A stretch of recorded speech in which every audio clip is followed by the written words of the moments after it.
ફરીથી આજે આપણે એક નવો ટોપિક છે અને જોવા તરફ જઈ રહ્યા છીએ અને આજનો આપણો ટોપિક છે મહાબીજાણુ ધાની, અથવા તો એવું કહું કે મહાબીજાણુ જનક, અથવા તો એવું કહું એમ્બ્રિયો સેક એટલે કે ભ્રૂણપૂટની સંરચના, અથવા એવું કહું કે મહાબીજાણુ ધાનીધર એટલે કે સ્ત્રી કેસર, બરાબર, અથવા એવું કહું કે અંડકોષ, અથવા એવું કહું મહાબીજાણુ, બરાબર.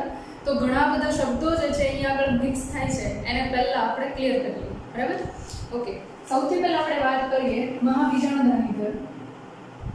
પહેલો વર્ડ છે આપણા માટે મહાબીજાણુ ધાનીધર. ઓકે, સમજી છૂટી પાડી અને સિમ્પલ થોટ છે.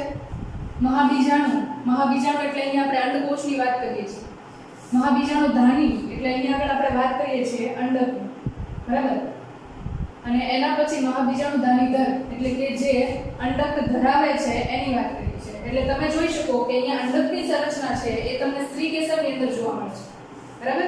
એટલે લાઈનની અંદર થોટને કોન્સેપ્ટ વાઇઝ યાદ રાખવાની ટ્રાય કરશો. ગોખશો તો પછી થોડા ટાઈમ પછી ભૂલાઈ જશો, બરાબર. એટલે સિમ્પલ વર્ડ્સની અંદર કહીએ તો મહાબીજાણુ ધાનીધર એટલે અહીંયા આગળ સ્ત્રી કેસર, કાર્પેલ,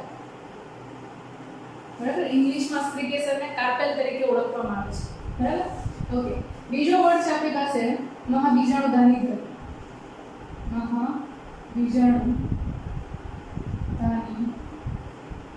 મહાબીજાણુ ધાનીધર જોઈ લીધું. બીજો વર્ડ છે આપણી પાસે મહાબીજાણુ ધાની.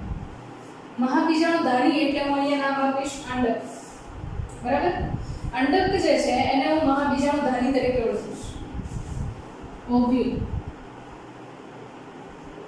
બરાબર. આપણા માટે અંડક એ મહાબીજાણુ ધાની છે કે જેની અંદર ભવિષ્યમાં અંડક છે એ જવાનું છે અથવા તો ઉત્પન્ન થવાનું છે, બરાબર.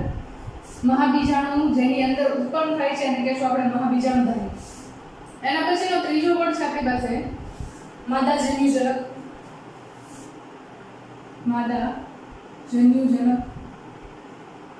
ઓકે, માદાજન્યુને જે જનન એટલે કે નિર્માણ કરે છે, જનન એટલે આપણે નિર્માણ કરતા હોય એના માટે આપણે જનન શબ્દ વાપરીએ, બરાબર. તો જે સંરચના માદાજન્યુઓનું નિર્માણ કરે છે એને આપણે કહીશું માદાજન્યુજનક. એટલે અહીંયા આગળ સિમ્પલ છે ફરીથી એમ્બ્રિયો સેક એટલે કે ભ્રૂણપૂટ એ માદાજન્યુજનક છે. અને સૌથી છેલ્લે આપણો લાસ્ટનો વર્ડ મહાબીજાણુ.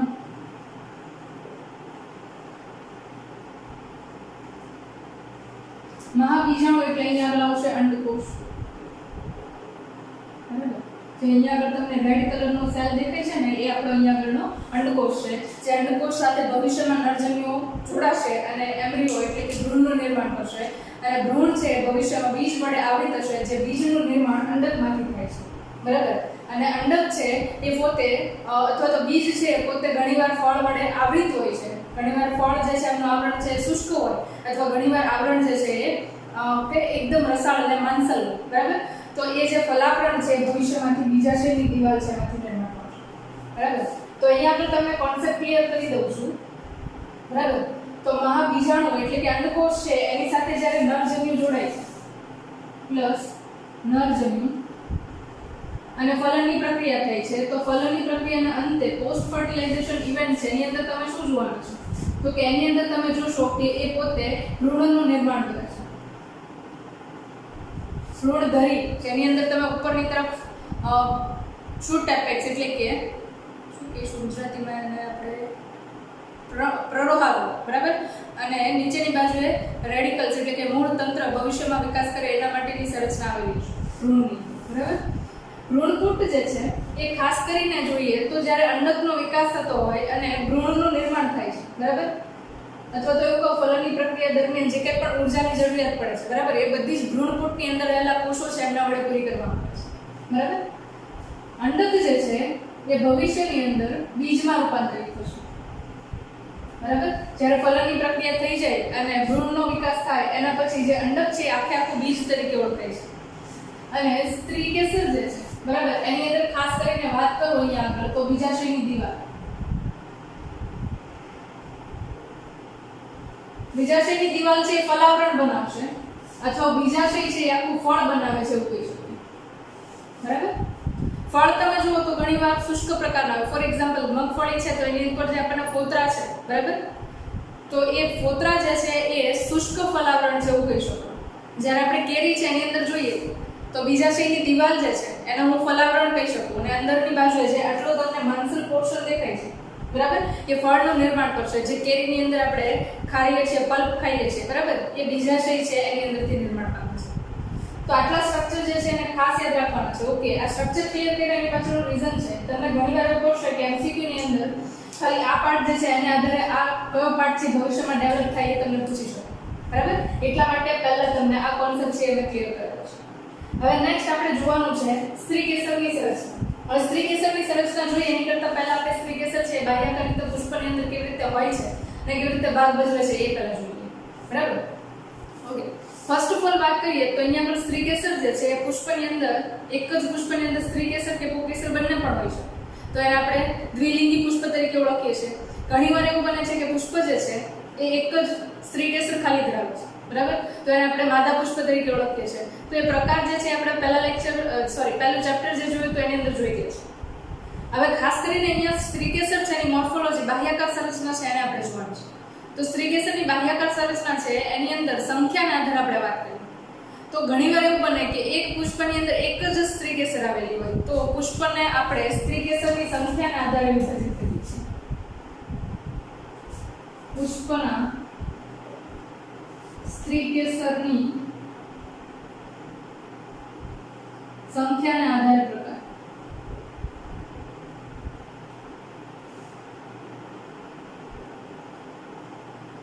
બરાબર, પહેલું આપણે કહીએ તો પુષ્પની અંદર એક જ સ્ત્રી કેસર હોય તો હું અમને એક સ્ત્રી કેસરી પુષ્પ કહીશ. ઘણીવાર એવું બને કે એક જ પુષ્પની અંદર ઘણા બધા સ્ત્રી કેસર આવેલા હોય તો એમને હું કહીશ બહુ સ્ત્રી કેસરી પુષ્પ.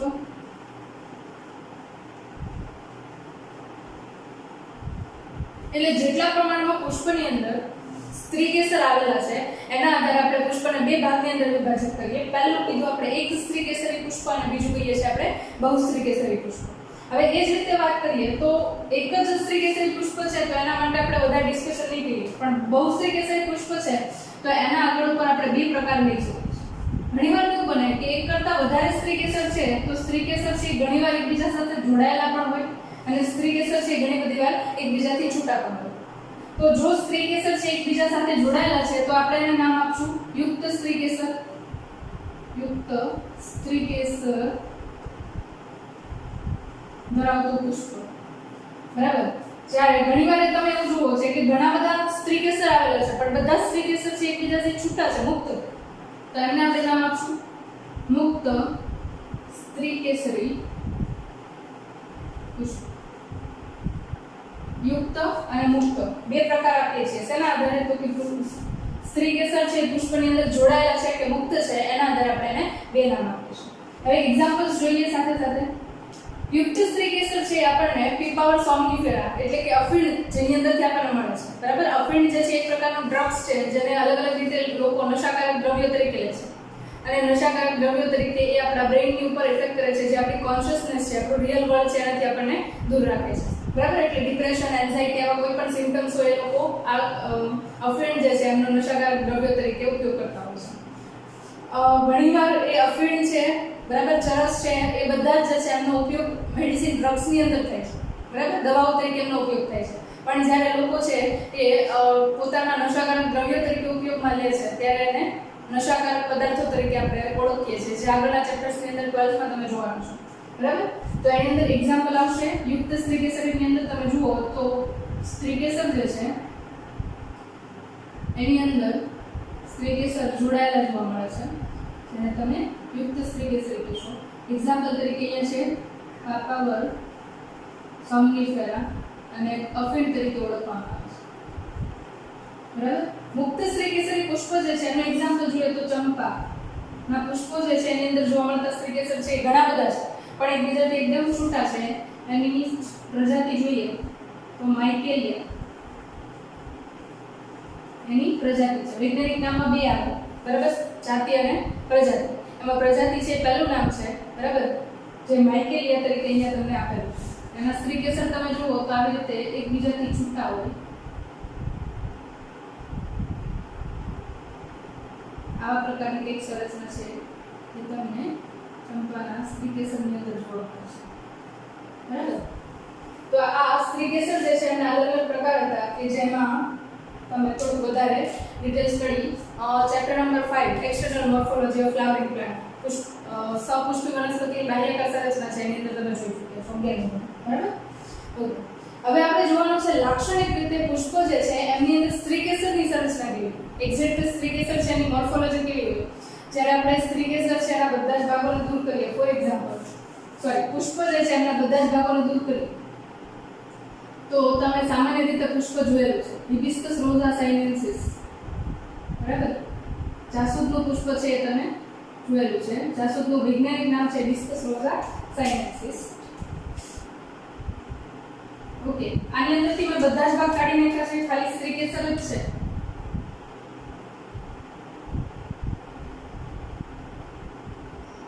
એમની અંદર સ્ત્રી કેસર છે એ કંઈક આવા પ્રકારનું દેખાય છે.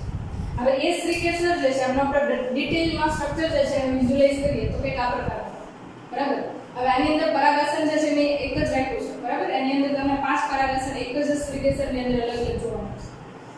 ઓકે, તો અહીંયા આપણે વાત કરીએ તો લાક્ષણિક રીતે સ્ત્રી કેસરની સંરચના જોઈએ તો એમાં મુખ્ય 3 ભાગો જોવા મળશે. એક જે છે આપણે પરાગાસન કહેશું એટલે કે સ્ટિગ્મા, બીજું છે એને કહેશું પરાગવાહિની એટલે કે સ્ટાઇલમ, ત્રીજું છે એને કહેશું ઓવરી એટલે કે બીજાશય અથવા તમે એને નામ આપો છો અંડાશય. હવે 3 અલગ અલગ નામ જે છે એ અલગ અલગ ભાગોને આપણે આપીએ છીએ. હવે આના નામ યાદ રાખવા બહુ ઈઝી છે, ખાલી એનો મીનિંગ અને સંધિ છૂટી પાડતા શીખવાનું છે. પરાગ પ્લસ આસન, પરાગાસન, બરાબર? હવે સિમ્પલ થોટ છે કે જ્યાં આગળ સ્ત્રી કેસરના ભાગ ઉપર પરાગરજ છે આસન ગ્રહણ કરે છે એ ભાગને આપણે કહીશું પરાગાસન, સ્ટિગ્મા, બરાબર? સિમ્પલ થોટ છે. સ્ત્રી કેસરના જે ભાગ ઉપર પરાગાસન છે એ પરાગરજ છે એ સ્થાન ગ્રહણ કરે છે એટલે કહીશું પરાગાસન, બરાબર? કન્ફ્યુઝ થવાની જરૂર નથી. છે બીજો એક ભાગ છે જેને કહીએ છીએ પરાગવાહિની. હવે બે વર્ડ આવે, એકને કહીએ આપણે પરાગનલિકા અને બીજાને કહીએ પરાગવાહિની. પરાગનલિકા જે પરાગરજમાંથી વિકાસ પામે છે અને પરાગવાહિની જે પરાગનલિકાને વહન માટે માર્ગ આપે છે, બરાબર? તો અહીંયા આગળ પરાગરજ છે એની અંદરથી આવે છે અને આપણે કહીએ છીએ પરાગનલિકા, પોલન ટ્યુબ, બરાબર? અને અહીંયા આગળ આપણી પાસે બીજો ભાગ છે જેને આપણે કહીએ છીએ પરાગવાહિની, બરાબર? કે જે સ્ત્રી કેસરની અંદર દાખલ થવા માટેનો માર્ગ આપે છે પરાગનલિકાને, એને આપણે કહીશું પરાગવાહિની. પરાગનલિકાનું વહન કરતી વાહિની, બરાબર? નેક્સ્ટ એના પછીનો ભાગ છે સૌથી ફૂલેલો ભાગ અને સૌથી અગત્યનો સ્ત્રી કેસરની અંદરનો ભાગ હોય, બરાબર? તો એને આપણે કહીએ છીએ ઓવરી, બીજાશય અથવા તો અંડાશય, બરાબર? હવે ઓવરી કહો કે બીજાશય કહો, બરાબર? તો એ ભાગ જે છે એની અંદર સૌથી અગત્યનું બંધારણ આવેલું છે જેને આપણે કહીએ છીએ અંડક. આજે તમને આખું બંધારણ દેખાય છે બ્લુ કલર, બરાબર? એનું નામ છે અંડક, ઓવ્યુલ તરીકે ઓળખવામાં આવે છે, બરાબર? અંડક, ઓવ્યુલ તરીકે એને ઓળખવામાં આવે છે. હવે લાક્ષણિક રીતે અહીંયા આગળ આપણે અંડક છે એ અધોમુખી પ્રકારનું અંડક છે, કારણ કે તમે જુઓ તો એની અંદર બીજ કેન્દ્ર તો નહીં કહીએ, બીજના નિર્માણ પછી થાય, એટલે કે અહીંયા આગળ હું તમને કહું છું અંડક છિદ્રનો ભાગ છે નીચેની તરફ આવેલો છે એટલા માટે એને અધોમુખી પ્રકારનું કહેવામાં આવે છે. તમને ટેક્સ્ટ બુકની અંદર ઉધ્વમુખી પ્રકારનું આપ્યું છે, એટલે કે તમને આ રિજિયન છે ઉપરની તરફ આવેલો હોય એ રીતનું અંડક છે બતાવ્યું છે, બરાબર? હવે અંડકની લાક્ષણિક રીતે સંરચના છે એને જોઈએ. અંડકની સંરચના જુઓ તો એમાં બીજાશય જે છે એની દિવાલ છે એની સાથે તમને અંડક જે છે એનો દંડ છે એ જોડાયેલો જોવા મળે છે. એક્ઝેક્ટલી એ પાર્ટ કે જ્યાં આગળ બીજાશયની દિવાલ સાથે અંડકનો અંડક દંડ છે એ પોતે જોડાય છે એને હું જરાયુ કહીશ, બરાબર? એને હું કહીશ જરાયુ. અને ઇંગ્લિશમાં આપણે કહીએ છીએ પ્લેસેન્ટા, બરાબર? જરાયુ એટલે કે પ્લેસેન્ટા જે છે એ તમને અહીંયા આગળ જોવા મળે છે. ઓકે, જરાયુ જે છે એ કોને કહેવાય છે, અથવા તો તમને એવું કહું કે જરાયુ વિન્યાસ તમે જોઈ લો છો. તમે જુઓ છો કે બીજ જે છે અલગ અલગ સ્વરૂપમાં કોઈ પણ ફળ છે એની અંદર ગોઠવાયેલા હોય છે, બરાબર? ફોર એક્ઝામ્પલ ટમેટાનો તમે છેદ લ્યો તો કેન્દ્રની અંદર તમે જુઓ છો કે બીજ જે છે એ ગોઠવાયેલા હોય છે, આવી રીતે તમને એક સંરચના જોવા મળશે, બરાબર? તો કેન્દ્રસ્થ પ્રકારનું કહેવાય. પછી તલસ્થ પ્રકારનું મકાઈની અંદર તમે જુઓ છો આવું કંઈક સંરચના તમને જોવા મળે. મતલબમાં જરાય વિન્યાસ જે છે એના અલગ અલગ ભાગ તમે જોઈ ગયા, ધારાવર્તી, અક્ષવર્તી, આવા અલગ અલગ પ્રકારના તમે એના પ્રકાર જોઈ ગયા છો. એ પણ ચેપ્ટર નંબર 11 સોરી ધોરણ 11 માં ચેપ્ટર નંબર 5 ની અંદર તમે જોઈ ગયા છો. બરાબર?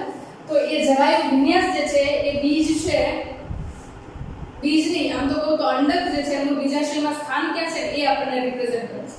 જો કે ભવિષ્યમાં અંડક જે છે એ બીજ જ બનવાનું છે, એટલે હું એવું પણ કહી શકું કે બીજ છે એનું બીજાશયમાં ક્યાં સ્થાન હતું પાસ્ટમાં. બરાબર? તો એને એ રિપ્રેઝન્ટ કરે છે.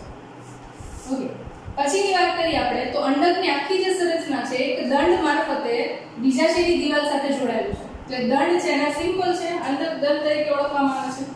એને આપણે નામ આપીએ છીએ અંડક દંડ. ફ્યુનિકલ તરીકે ઓળખવામાં આવે છે ઇંગ્લિશમાં. બરાબર?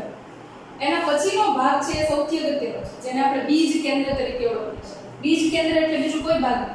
અંડક જે છે એનો એક્ઝેક્ટ અંડક દંડનો સાથેનો જોડાણનો ભાગ છે. એટલે તમે આ જે ભાગ છે એને જોઈ શકો છો કે જ્યાં આગળ આખી જે અંડકની સંરચના છે એ અંડક દંડ સાથે જોડાય છે. તો આ જે ભાગ છે એને આપણે નામ આપશું બીજ કેન્દ્ર. ઇંગ્લિશમાં એને કહીએ છીએ ફિલમ. બરાબર? નેક્સ્ટ એના પછી જુઓ તો એના ઉપર તમને રક્ષણાત્મક આવરણ આવેલા જોવા મળે. હવે અંડકની અંદર તમને એવું જોવા મળે ઘણીવાર આખું જે અંડકની સંરચના છે એમાં એક જ અંડક આવરણ આવેલું હોય. બરાબર? ઘણીવાર તમને બે જોવા મળે અને ઘણીવાર એક પણ પ્રકારનું અંડક આવરણ ના જોવા મળે. બરાબર? તો એના આધારે અલગ અલગ અંડકના પ્રકાર આવે છે. ઓકે, તો એ અહીંયા આગળ તમને જે બે અંડક આવરણ જોવા મળે છે એમાં બહારની બાજુએ જે આવેલું છે એને કહીશું બાહ્ય આવરણ અને અંદરની તરફનું આવેલું છે એને કહીશું અંતઃ આવરણ. બરાબર? એક્સટર્નલ ઇન્ટેગ્યુમેન્ટ એન્ડ ઇન્ટરનલ ઇન્ટેગ્યુમેન્ટ બે નામ છે. બરાબર? External and internal. બાહ્ય બાજુ આવેલું છે એટલા માટે એને બાહ્ય એટલે કે એક્સટર્નલ ઇન્ટેગ્યુમેન્ટ તરીકે ઓળખાય છે અને અંદરની બાજુ જે આવેલું છે એને અંતઃ અંડક આવરણ તરીકે ઓળખવામાં આવે છે. બરાબર? અંતઃ અંડક આવરણ અને બાહ્ય અંડક આવરણ. ઓકે, અંડક આવરણ છે એના પછીની સંરચના તમે જુઓ તો અહીંયા આપણે સૌથી સંરચના અગત્યની હોય એવી આપણને દેખાય છે, જેને નામ આપીએ છીએ આપણે હૃદય ન્યુસેલસ. ઇંગ્લિશમાં કહીએ છીએ આપણે ન્યુસેલસ. ન્યુસેલસ જે છે એનું કામ બહુ અગત્યનું છે. તમને ખબર છે કે જ્યારે પુષ્પનું નિર્માણ થાય છે ત્યારે એની અંદર જેમ આપણે જોયું હતું કે પરાગરજનું નિર્માણ પરાગાશયના નિર્માણ બાદ સ્ટાર્ટ થશે, એ જ રીતે અહીંયા પણ સ્ત્રીકેસર છે એની અંદર સેમ થવાનું. સ્ત્રીકેસરની અંદર પણ પુષ્પીય અવસ્થા દરમિયાન આખું જે અંડક છે અથવા તો બીજાશય છે એમની સંરચના બનતી હશે. તો એ સંરચના બને છે એ દરમિયાન પોષણ આપવાનું પણ કામ કરે છે અને ન્યુસેલસ સેલ જે છે બીજાશય પ્રદેહનો જે કોષ છે એની અંદરથી આખા ભ્રૂણપુટનું નિર્માણ થશે, જે આપણે મહાબીજાણુ જનનની પ્રક્રિયા જોઈએ ને એની પહેલા સ્ટાર્ટિંગમાં જોવાનું છે. ઓકે, તો અહીંયા આગળ ન્યુસેલસ સેલ છે, હૃદયના કોષો જે છે એ મુખ્યત્વે ખોરાક એટલે કે પોષણ આપવાનું કાર્ય કરે છે. બરાબર? હૃદયના કોષો ન્યુસેલસ સેલ છે એમની સૌથી અગત્યનું. હવે અહીંયા આગળ તમને જે ગ્રીન કલરનો આખો એક મોટો સેલ દેખાય છે અથવા તો આખું સ્ટ્રક્ચર દેખાય છે એને આપણે નામ આપશું ભ્રૂણપુટ એમ્બ્રિયો સેક. ભ્રૂણપુટ એમ્બ્રિયો સેક.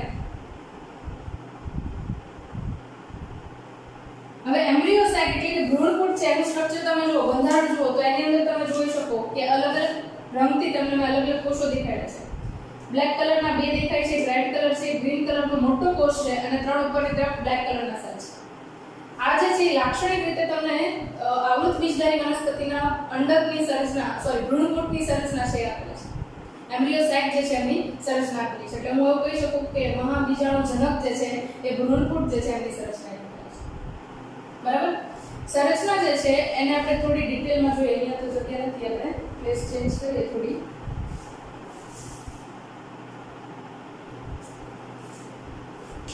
ઓકે, તો અહીંયા આગળ આપણે જે ભ્રૂણપુટ છે એની સંરચના માટે વાત કરીએ તો લાક્ષણિક રીતે અહીંયા આગળ હું ભ્રૂણપુટ છે એની સંરચના છે એને જોઈએ ડ્રો કરું છું. હવે એની અંદર તમે જુઓ તો વચ્ચેની બાજુએ અથવા એવું કહું ને તો આ એક બહુ મોટો કોષ છે જેને આપણે કેન્દ્રસ્થ કોષ તરીકે ઓળખીએ છીએ. બરાબર? નામ યાદ રાખજો, એને આપણે નામ આપીએ છીએ કેન્દ્રસ્થ કોષ. બરાબર? સેન્ટ્રલ સેલ તરીકે ઓળખવામાં આવે છે. બરાબર. ઓકે, એના પછી જે સંરચના છે એની અંદર વાત કરીએ તો કેન્દ્રસ્થ કોષ સેન્ટ્રલ સેલ છે એની અંદર તમે બે કોષ કેન્દ્રો જોશો જેને મધ્યસ્થ કોષ કેન્દ્રો તરીકે ઓળખવામાં આવે છે.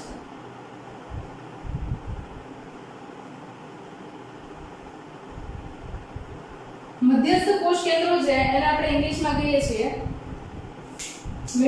મિડલ ન્યુક્લિયસ અથવા તો સેન્ટ્રલ ન્યુક્લિયસ તરીકે પણ ઓળખવામાં આવે છે. હવે કેન્દ્રસ્થ કોષ જે છે અથવા તો ભ્રૂણપૂટની જે સંરચના છે એમાં સૌથી ઉપરની તરફ તમને ત્રણ કોષો જે છે એ જોવા મળે છે અને ત્રણ કોષો જે છે એમને આપણે નામ આપીએ છીએ પ્રતિધ્રુવીય કોષો. બરાબર, એમને આપણે નામ આપીએ છીએ પ્રતિધ્રુવીય કોષો. અને નીચેની તરફ તમે જુઓ તો પ્રવર્ધો ધરાવતા બે કોષો, બરાબર, જેની અંદર તમને પ્રવર્ધો જોવા મળે છે, ફિલિફોર્મ એપરેટસ. બરાબર, અને એની સાથે આપણો સૌથી અગત્યનો કોષ એટલે કે અંડકોષ છે એ તમને જોવા મળશે. બરાબર, તો અહીંયા ટોટલ ત્રણ કોષો થયા. એક જે છે અંડકોષ, એગ સેલ, અને બીજા બે છે જેમને તમે નામ આપશો સહાયક કોષ.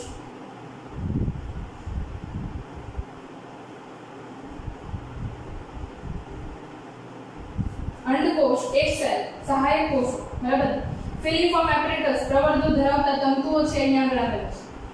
તો આ ત્રણેય જે કોષો છે, બે સહાયક કોષ અને એક અંડકોષ છે, તો એમના વડે બનતી સંરચના છે એમને આપણે કહીએ છીએ અંડ પ્રસાધન, એગ એપરેટસ. એને નામ આપીએ છીએ આપણે અંડ પ્રસાધન, એગ એપરેટસ.